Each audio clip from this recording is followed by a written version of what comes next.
Hello and welcome to Everybody Pulls the Tarp. I'm your host, Andrew Moses.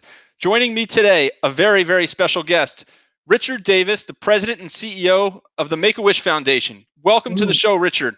Thanks, Andrew. So happy to be here. Thanks for the invitation.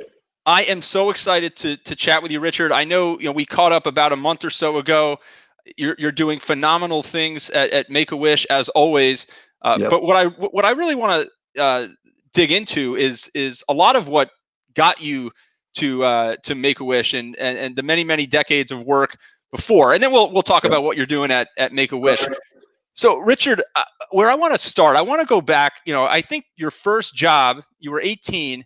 You started as a teller at a Bank of America, and you worked your way all the way up to the top of the banking industry, to president and CEO, executive chairman at U.S. Bancorp, which you were at until you left and joined MakeAWish. Talk about being an 18-year-old and becoming a bank teller. What drew you to work at a bank?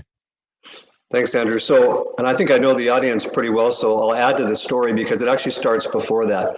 I was 17 and graduated from high school. I was young, and I had been accepted to the Air Force Academy at the very end of that high school year. And it's a very couple of year process to be nominated and then to be accepted to the academies. But based on the age old years ago when I was in school, I was ready to go, and then my invitation was deferred by 1 year. And the class that I was a part of in the mid-70s, that was the year that the Congress added women to the academies, which is a fantastic idea. And so the class that I was to join was reduced by 10 or 15%, the cadets, because they wanted to bring women in. Sadly, there wasn't actually a class of women because it took 2 years to cultivate, but I was deferred by a year, and we had no money. And any other alternatives I had to college, I'd already passed on because I was going to the Air Force Academy. So my story starts with, I immediately had to go to a public school, a university in California, and I had to work full time in order to pay for it. It's not a sad story at all. It actually informed big part of who I am. But I found the best way to work full time was to work at a bank because it's only a day job and no weekends. And I went to college for 8 years at night school, where Monday through Thursday, each night was a 3-hour block of time, each night equaling 1 week of curriculum. So that's how it all started. And then I'll end here. Banking became something I didn't know I would love. I didn't even recognize it in myself until one of my bosses approached me maybe in my second year. I might have been 19. And she said, I think you'd be a great banker. You ought to make this a career. And I jokingly said, well, I'm not going to school for that. You clearly haven't been following my path. And she says, oh, I know exactly what you want to do. She goes, I think you have found your calling. I want to put you in a training course for leadership, and let's see how it goes. And that is the moment in time. And that lady, my boss, I've never seen her in 35 years, but if I could go back and point out one person in my professional life that changed my entire life because she believed in me and saw something I didn't even know, it would be her. And I'll bet you have one, and I'll bet everybody does. And as they go through life, go back to that person. And if it isn't a parent, it's often a coach or a teacher, and let them know that they made that much difference. Absolutely. There are always people, as you put it, Richard, that you might not even realize at the time. Often you don't, I find, realize at the time. Like you said, the impact that they're going to have. So, I mean, I just admire the creativity and ingenuity for a young man at the time to identify the being a bank teller as because of the hours, because of the having off on the weekends and the holidays, to blend with the night schooling. But it still must have been a really tough balance. And talk about that experience. Yeah, first of all, it's important not to have a chip on my shoulder, because when you are young, you can always feel poor me. And I did at first. I really suffered the loss of the Air Force Academy, because even in my older life, people say, well, look, it all worked out great. And I'd say to them, it did, but I really wanted to go. It's not like it's just an alternative that says another choice. So for whatever reason, it wasn't meant to be. But night school became this, after the fact, Andrew, which you talk about, I think, often. I recognized that I never got a single full-time professor over 8 years. I look back and I realized not one daytime tenured professor ever taught a class I was at. I had fully adjunct professors or teachers' assistants teaching the night class. And what that's code for is all of those teachers were working in the same day I was. And their night night activity was to teach school. And so I didn't know it at the time, but while it doesn't show on credentials and it's a decent, degree in 8 years in economics, I learned from some of the best practitioners I would ever come to meet, because they came in and said, here's the book stuff, but I'm in this every day. Let me tell you what it's like. And who would know at the time, until looking back, that was a really high quality education? It's interesting. A year ago, for the first time, I taught as an adjunct. I taught marketing at George Mason University. It was so much fun. It was something that I always wanted to do. It's nearby here where we live in Northern Virginia. I taught a class from about 7 to 10 one night a week. That's the night class. And I just, throughout the semester, I had such empathy for everybody. Everybody had different things going on during the day, right? Because I felt like I could be in their shoes. I was working a full-time job during the day, right, and then coming to the classroom. So I had an appreciation for what the students were going through. So hold on. Let me add to that. Yeah. If they went home and said to whoever's at home, I've got the best course this year, because Andrew Moses is teaching it, and this guy, and I'm not going to patronize you here, but what you have done and the stories you can tell, can you imagine how much better, honestly, your class would have been than the 10 to 11 a.m. Monday, Wednesday, Friday, earlier in the day, same campus, by a really trained instructor who's been doing it for 30 years. Trust me, that's what I'm talking about. That was rich learning.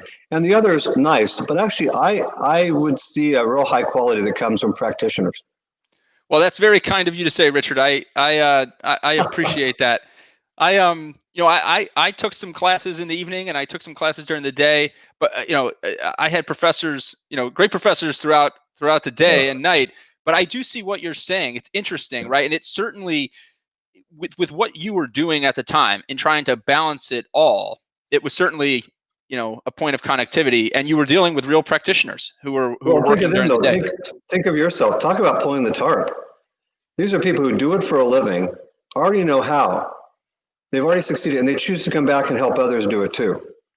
I mean, that's pretty inspired. And I don't know why you chose to teach that course, but I'll bet you got as much out of it as the students did. I just bet. I got a ton out of it. I hope my students got enough out of it.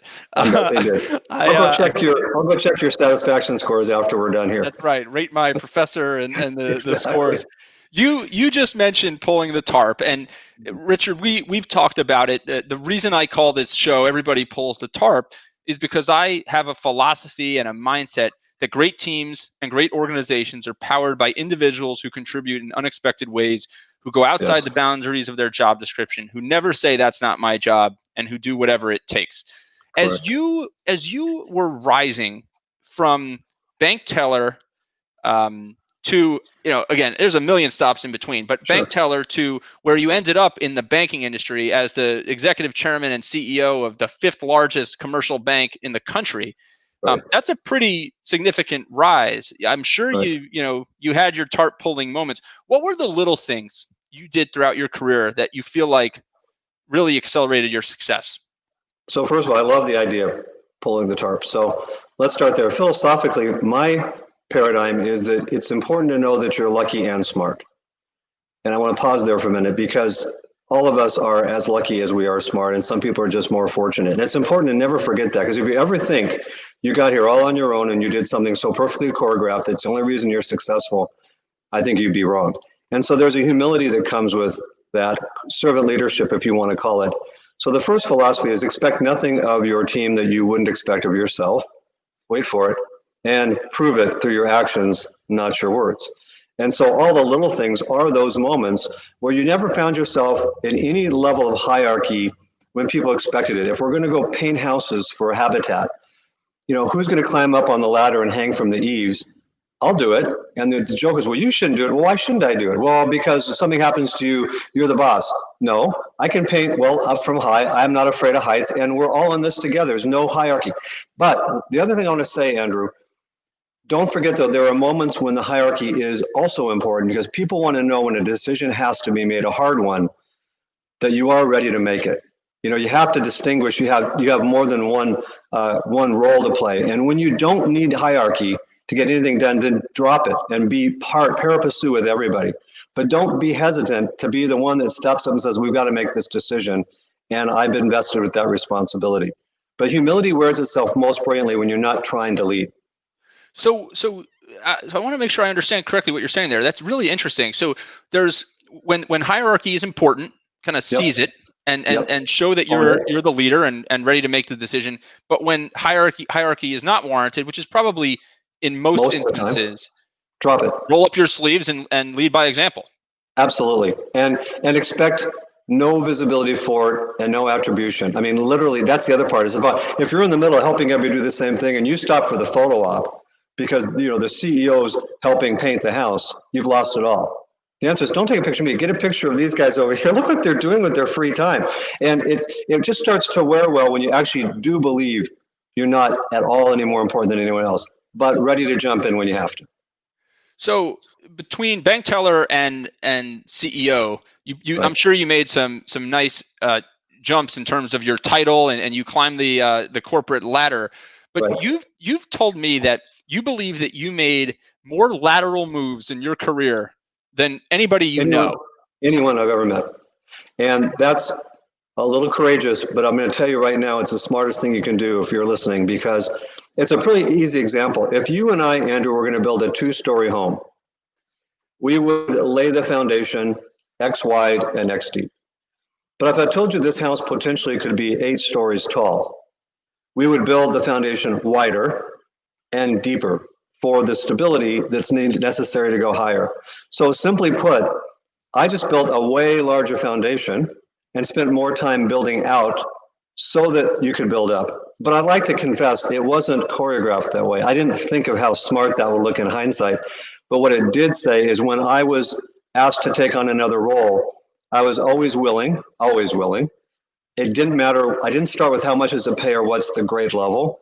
And it starts to serve you well because you get known to be the person that goes in and does the job and then seeks recognition after, as opposed to seeking the recognition and then taking the job. It's a very part of that humility, but it's, again, and I was as lucky as I was smart because I could have done the same thing and got no return for it. But I tell you what, I kept building. We had more cement on that platform long before we started building up, and then it was able to go high. And then you're in a position to be able to draw upon all of those experiences and that diversity of thought and experience? Yes, because at that point, you actually have walked in the shoes of most of your team. In other words, it's not just theoretical. When I walk into a bank, and banks, everybody's seen a bank, there's 2 sides to a bank. There's the tellers, and then there's the people sitting at the desks doing non-teller things.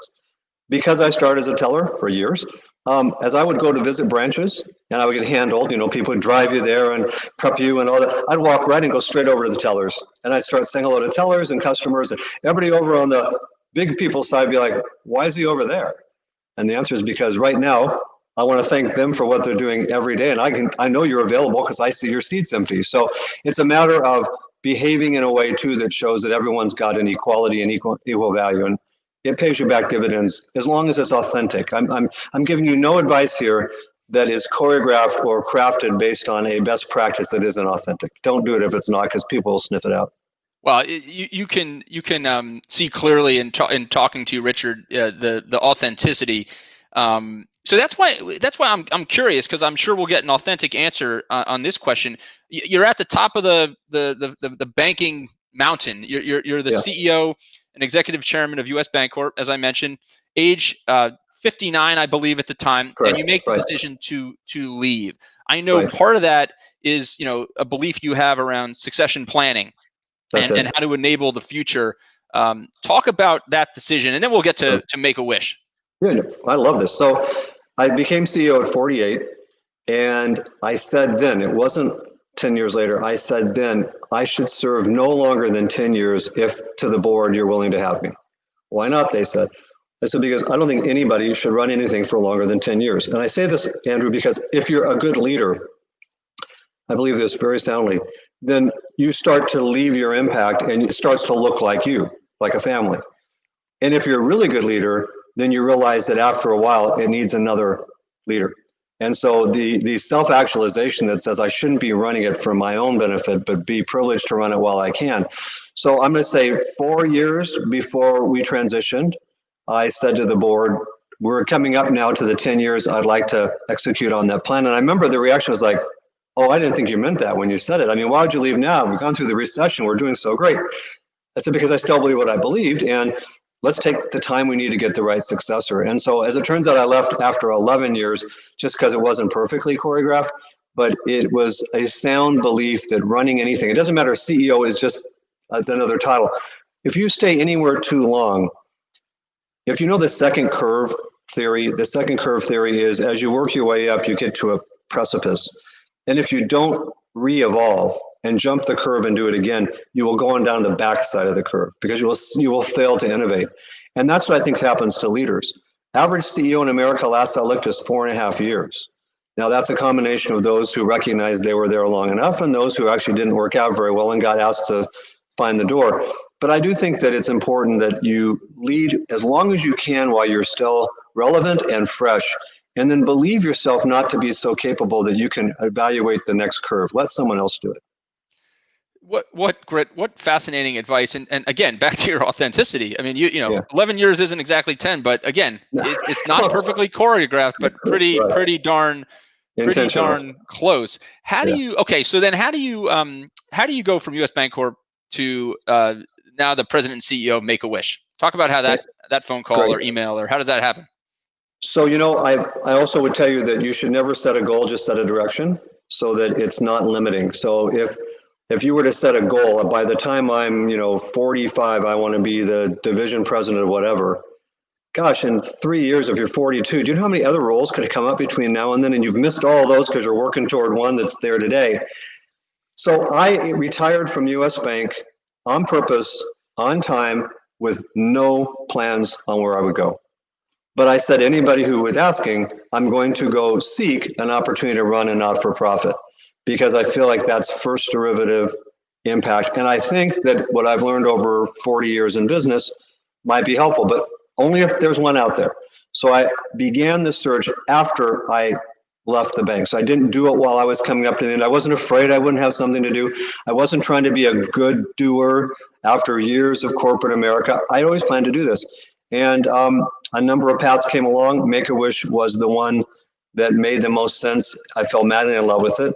I didn't even know where it was headquartered. And I always said, I'll move wherever the job is. And we're in Phoenix, and here we are today, because there's a certain amount of setting a direction, but not a goal, and letting the things fall into place. It's almost like it's meant to be truly authentic, right? I do feel that way. It's and your career has included so much. I mean, obviously relationships and a Rolodex second to none, I'm sure, Right. but so much community engagement. You've sat in the boards of Red Cross and Mayo Clinic, and Correct. so many community organizations and so many community projects over the years.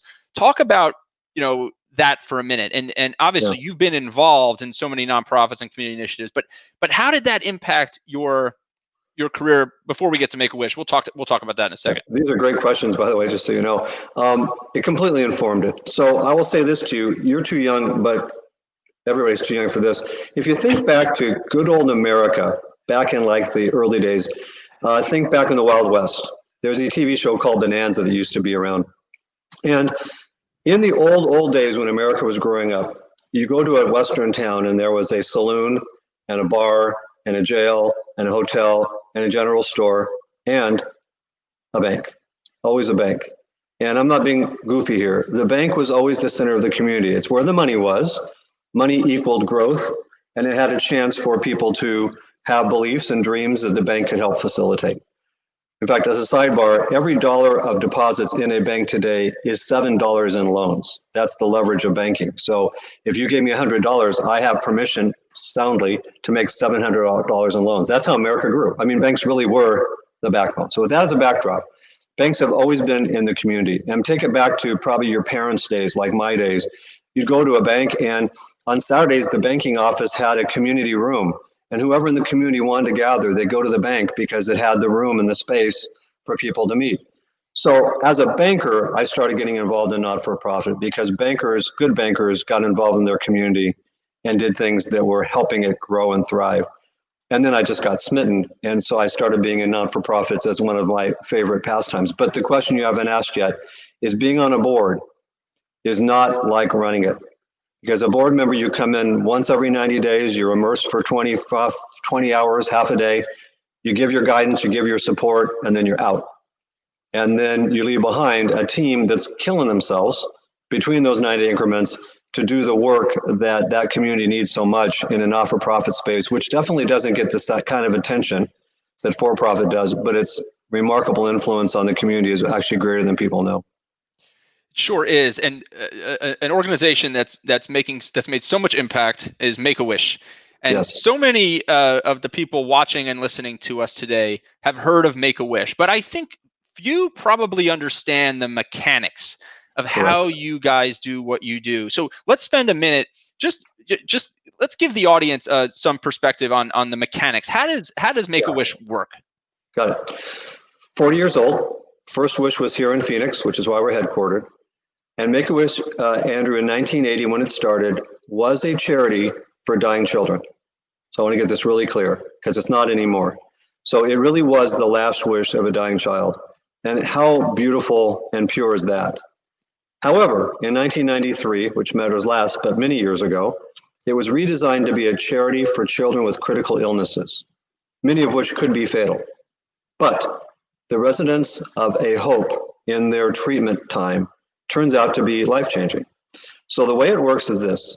I'll use myself. If any of my 3 children, when they were younger, had either been born with or came along in their childhood a very strong life-threatening disease, there are many, as you know, let's say cancer, then it would be my kid's physician that would refer my child to MakeAWish. It starts with a physician's referral. And so the physician world in America, we have trained and educated and have amazing advocacy from the physicians. So they know when they see Richard Davis's 11-year-old daughter with cancer, you know, among the things we can do besides this chemotherapy and all the other medical, I've got to get her involved in MakeAWish because I know them to be as important as the medicine I'm going to give. Then my daughter is referred to the local MakeAWish, and there are 60 chapters across the country. And she would be referred to, in this case, the Arizona chapter. And they would then meet her. They would meet me and my wife, and they would say, what do you want, Melissa? What do you want your wish to be? Anything you want, name it, we can do it. And it wouldn't be like one answer. It'd be, let's come on in and let's discover it together. And then finally, they would decide what it is. The chapter would go to work and design the most remarkable experience for this child. Then we would look forward to it. We'd count it down. We'd live it. We'd capture it on film. And then we'd let her keep it for the rest of her life. And when the child looks back, no matter how old they are, they will tell us, when they're articulate enough, they'll say, it was singularly the most important thing that happened in my life to this day since the day of my diagnosis. And wait for it, my family would say exactly the same thing, because it takes a moment to give the child their control back. It gives them their childhood back, even for a while. And there's nothing quite like the remarkable incidents of hope and belief that is created when people get around a kid. It's incredible work, and I'm not sure a lot of people realize this, what you just said there, right? The residents of hope helps in many cases, fight the disease or the condition or whatever it is. So, I don't remember exactly what the number is. You may have shared it with me. I may have read it, but something to the effect of 80 to 90% of the wishes up until recently have involved travel. Yeah. So you remember it right.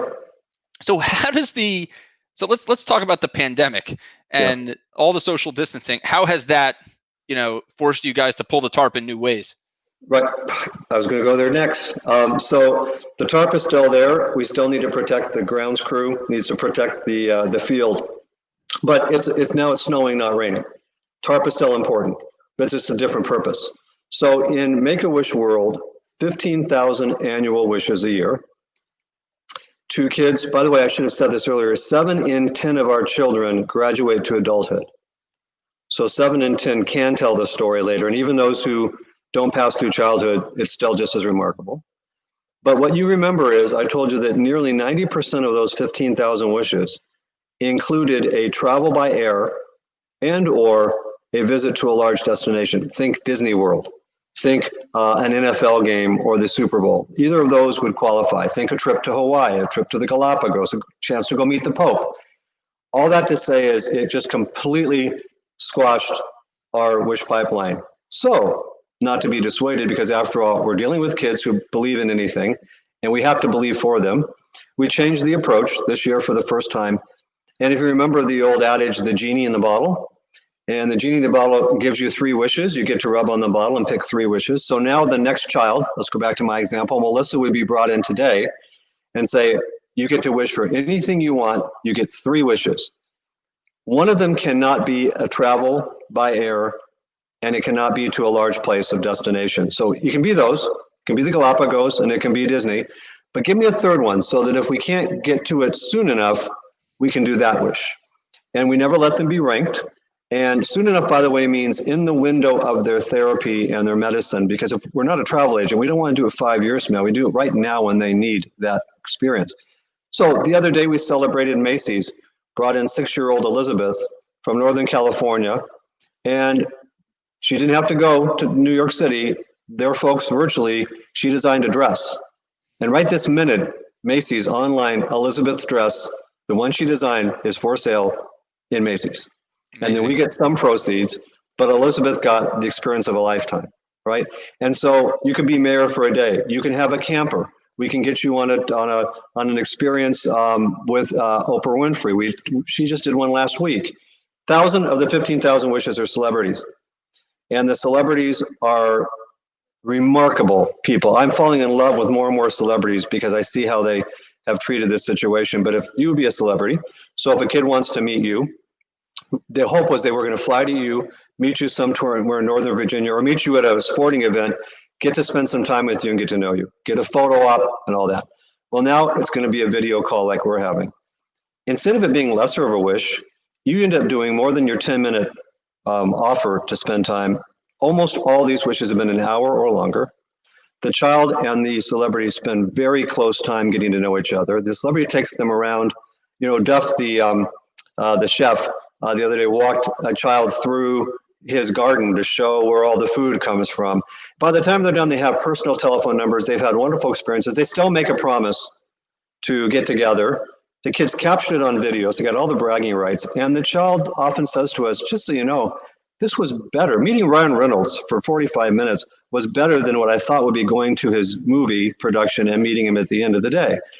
So we're learning to pivot. And my point is, different isn't lesser, it's just different. It's just different, learning to pivot.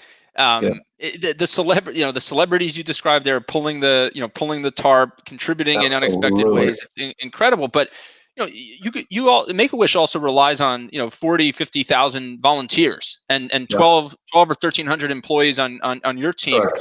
Talk about what makes the MakeAWish team and its volunteers so special. Yeah, so they're both teams are motivated by the greater good.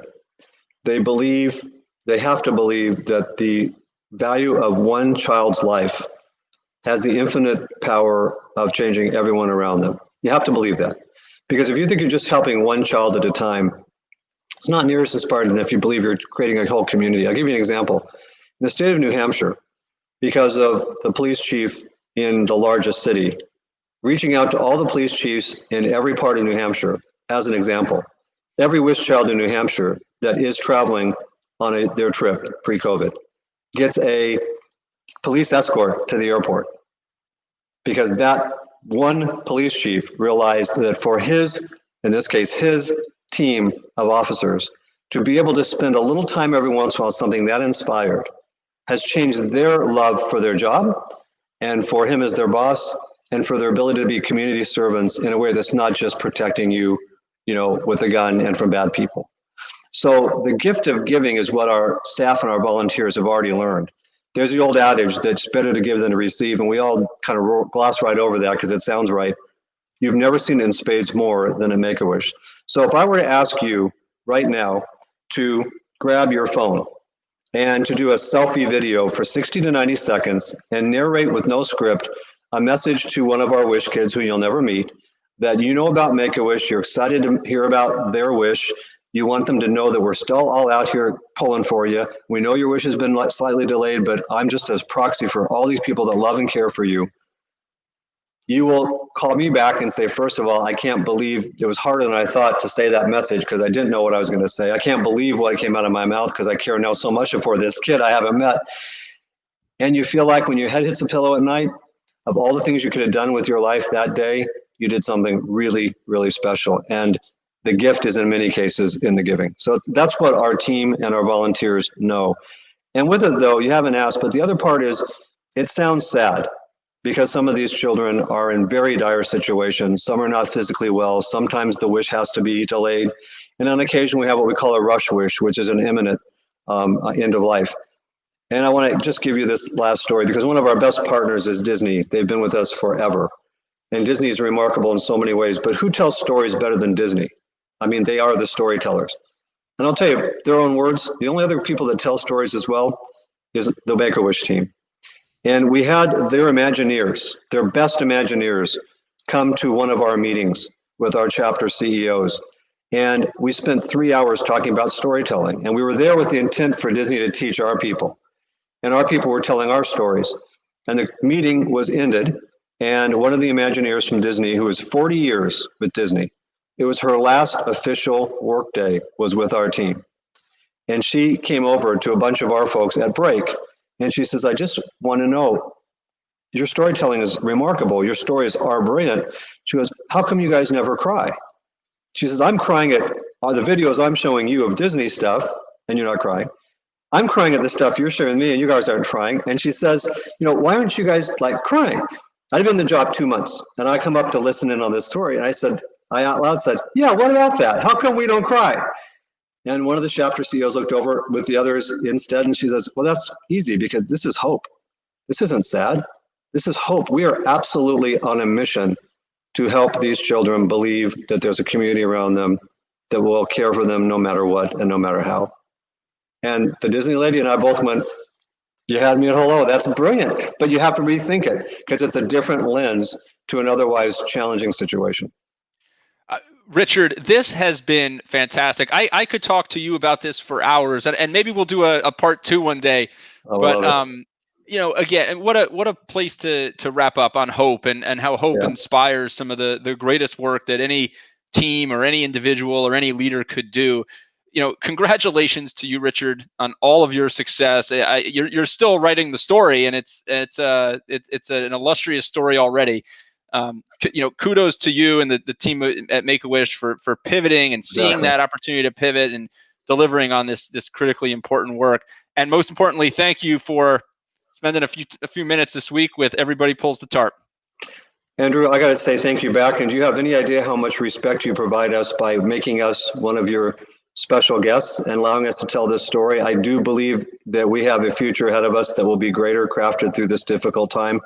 And if there's any way that Make-A-Wish can inspire and help people to get through times like this, the hope is for them as well. It's not just the kids, it's all of ours. You brought it to me today, so thank you, my friend. Thank you, Richard.